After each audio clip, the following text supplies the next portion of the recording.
All right, good afternoon, everybody. It's your boy Akeen. Welcome to today's second blog, continuing with more scout reports for the 2016 NFL Draft. And I have another diaper dandy quarterback to talk about, and that is Carson Wentz, the hotshot quarterback coming out of North Dakota State. Now, he's been getting a lot of buzz after Senior Bowl practice week. He did a great job displaying his athleticism, great arm, and pocket presence in the pocket. I did like his Senior Bowl practice week.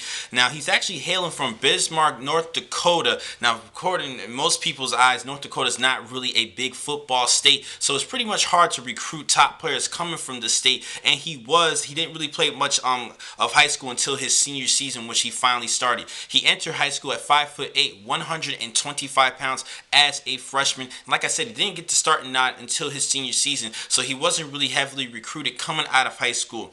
Now, over the last 2 years for the Bison, he was the 2-year starter, leading the team with 20-3 overall record and winning the 2014 and 15 national title of the FCS division. Now, he definitely reminds me of a lot of Big Ben Roethlisberger coming from the Pittsburgh Steelers, because he pretty much has the same story. Ben Roethlisberger was an undersized quarterback coming out of high school, so he wasn't heavily recruited before starting at Miami of Ohio.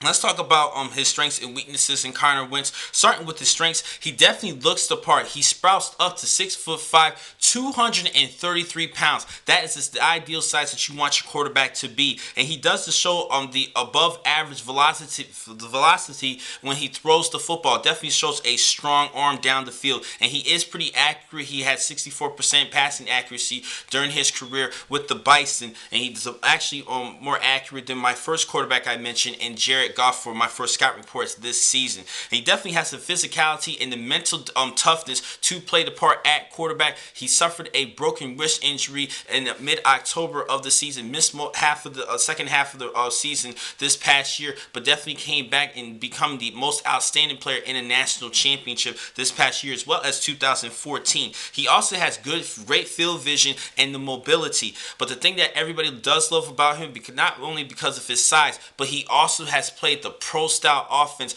during his college career. Definitely has that understanding how to make his reads before the play, and even making the reads during the play and making play calls. Definitely did a good job orchestrate. He's a smart kid on and off the field.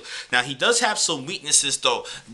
Now, as far as his passing, sometimes he actually shows that he stared down his receivers a little bit too long. Needs to do a better job not making predetermining decision on where to throw the football to. Just needs to work on that, and just actually shift his eyes and keep his eyes down the field and his overall vision, because he does have good vision, but he kind of predetermines his passes before the play. Now, he did play in a weaker FCS division. He didn't have to play the top-notch quality teams that the FBS division had, and that's possibly the reason why he stared down a lot of his targets, because he didn't have to face the talent that the FBS division did. Speaking of which, I just mentioned it, didn't play the top-notch competition, so that is a little bit of a concern.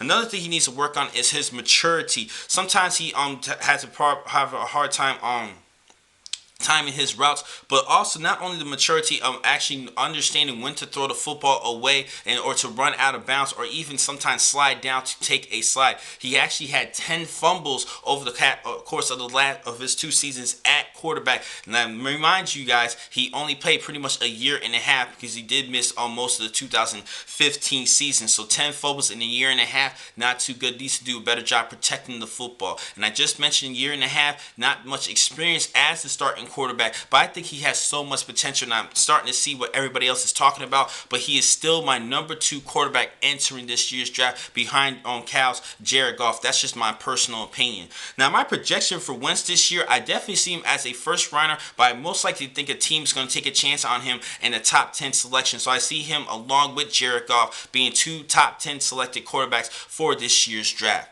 Now, the next time to catch you guys will be in a couple of minutes. I have more scout reports for you for today, and I'm going to focus more on quarterbacks for today. Thank you for watching this vlog. I'm your man, Keem McCall. Be easy.